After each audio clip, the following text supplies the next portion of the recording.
القفطان. المغرب جاب الحجه من عهد الموحدين والجزائر جابت الطاوس.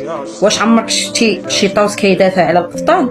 هادشي وقع في اليونسكو بصح ملي دخل المغرب والجزائر واحد المنافسه على تسجيل القفطان في التراث العالمي.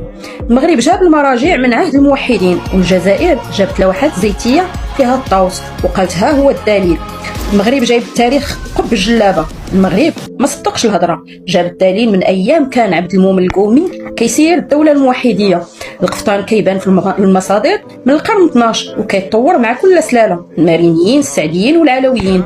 ووثائق من القرن 16 و 17 كتاكد استعمال القفطان في المناسبات السلطانيه. صور من متاحف عالميه بحال متحف امستردام فيها قفاطين مغربيه مطروزه باليد ومكتوب في الوصف صناعه مغربيه. شهادات من مؤرخين وخياطين وحتى جداتنا اللي كيعرفوا شكون كيخيط وشكون كينقل. المغاربه جايبين سيفي ثقيل، كاين الخبره اكثر من 9 قرون في صناعه القفطان.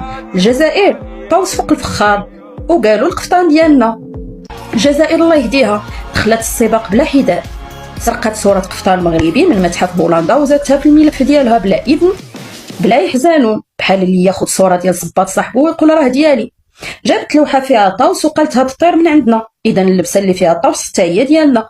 قالت أن القفطان اللي لبساتو الإمبراطورة سيسي جزائري والله العظيم، ولكن الوثائق الأوروبية قالت هادشي مغربي وبلا شك. عقود زواج قديمة فيها كلمة قفطان وداروها دليل واخا ما كايناش صورة ولا قماش ولا تطريز غير الكلمة.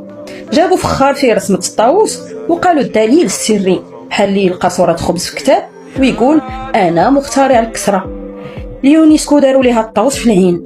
اليونسكو تشدات بين جوج، المغرب جايب تواريخ مصادر وأسماء ديال المتاحف، والجزائر جايبه لوحات زيتيه صور مسروقه وشويه ديال النيه. في الاخير اليونسكو قالوها بالحرف وخرجوا معاهم الثرى، الصوره مزوره والملف ما فيه لا توثيق لا معقول، والقفطان فعلا تراث مغربي اصيل. الخلاصه القفطان ماشي كيكه باش نقسموها بالنوايا. المغرب حافظ على القفطان من عهد الموحدين وخلى كل سلاله